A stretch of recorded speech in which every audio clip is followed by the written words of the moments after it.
Ayollar, eringiz bilan yotadigan to'shagingizni asrang. Ayol kishining eri oldidagi vazifalarini ichida eng mas'uliyatlisi shubhasiz bu eri bilan birga yotadigan to'shagini asrashdir. Bu sizning vazifangiz hisoblanadi ayollar.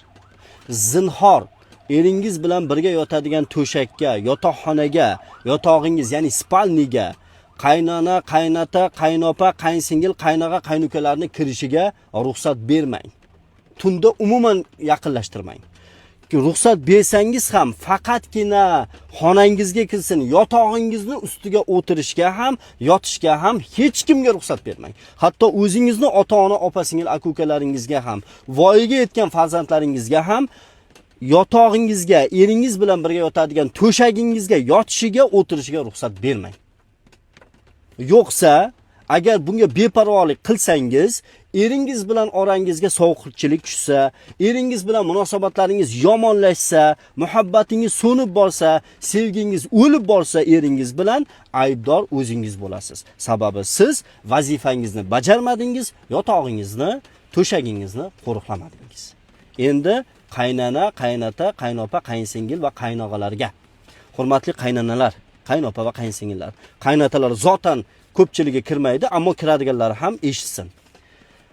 Keliningiz va o'g'lingizning xonasi sizni uyingiz bo'lsa ham u xona sizniki emas. U xona kirsa, ruxsatsiz kirsangiz xiyonat bo'lib qoladigan xona. Ruxsatsiz kirsangiz axloqsizlik bo'ladigan xona. Hech qachon bu xonaga tunda kirmang. Hech qachon. Juda ko'p ajrimlarga mana shu narsa sabab bo'lyapti. Kelinlardan so'rasangiz, qaynonam yarim kechasi bostirib keladi ustimizga deyapti. Bu qanaqa axloqsizlik? Hech qachon unaqa qilmang. Kunduziga ham ishingiz bormi? Borib taqillating. Ruxsat bersagina kiring. Yo'qsa kirmang. Chunki u keliningiz va o'g'lingizning shaxsiy, dahlsiz hududi, avrati, mahramiyati hisoblanadi. Qaynoqa va qaynilarni eshityapmiz, borib akasi, yangasi ishdaligida spalnisiga yotib olayotganini. Qaynopa, qaynsingillarni eshityapmiz, kirib kelinoyisi yo'q payti nasalarni titib, to'shagida bemalol yotib yurganligini. Bu ish axloqsizlik va aka va kelinoyiga nisbatan odobsizlik, hurmatsizlik va xiyonat hisoblanadi. Bu ishdan o'zlaringizni tiying.